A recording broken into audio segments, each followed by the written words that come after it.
Gujarati T લાઈવમાં આપનું સ્વાગત છે।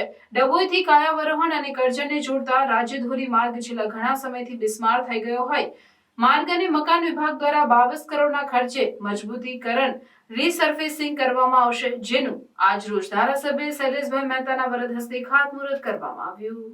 છેલ્લા ઘણા સમયથી ડભોઈથી કાયાવરોહણ અને કરજણ રોડ ઉપર વાહન વ્યવહાર કરતા લોકોની માંગ હતી કે આ રોડ બિસ્માર થવા જવાથી વાહન વ્યવહારને અસર થતી હતી, જે માર્ગને મજબૂતીકરણ કરવા હેતુ 22 કરોડની મંજૂરી મળતા ધારાસભ્ય શૈલેષભાઈ મહેતાના વરદ હસ્તે ખાતમુહૂર્ત કરવામાં આવ્યું હતું।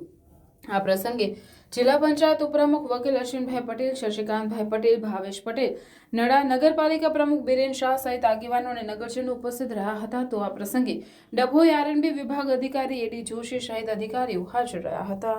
જનતા પક્ષનું સૂત્ર સૌનો સાથ સૌનો વિકાસ એ ન્યાય છેલ્લા 6 વર્ષમાં ગર્ભાવતી ડભોઈ વિધાનસભામાં અનેક કામો થયા છે।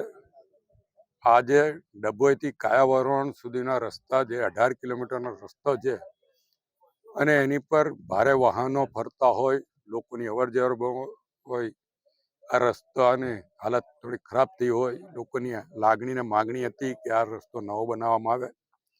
સરકાર દ્વારા 22 કરોડ રૂપિયાનું ટેન્ડર મંજૂર કરવામાં આવ્યું છે અને 3 કરોડ રૂપિયા ઘરનાળાઓ માટે પણ મંજૂર કરવામાં આવ્યા છે। કુલ તો 33 કરોડ રૂપિયા જેવી માતબર રકમ આ રસ્તા બનાવવા માટે ફાળવવામાં આવી છે।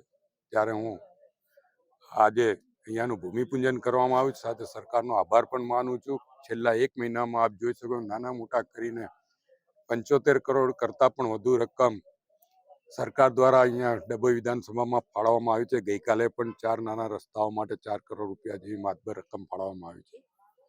સરકાર દ્વારા ગર્ભાવતી ડભોઈ તરફ વિશેષ પ્રેમ રાખીને જે રીતે કરોડો રૂપિયા અહીંયા ફાળવવામાં આવ્યા છે અને સમગ્ર ગુજરાતના વિકાસમાં ગર્ભાવતીનો વિકાસ પણ ખૂબ ઝડપભેર આગળ વધી રહ્યો છે, ત્યારે એમાં ભંડોળ ફાળવવા માટે સરકારના મુખ્યમંત્રી શ્રી ભૂપેન્દ્રભાઈ પટેલનો ખૂબ ખૂબ દિલથી આભાર માનું છું। અને થરવાસા, અભીપુરા, મંડાળા, કાયાવરોહણ, પારિકા એ તમામ ગામના લોકો જેના રસ્તો ઉપયોગી થવાનો છે, તમામને અભિનંદન આપું છું, શુભેચ્છા પાઠવું છું।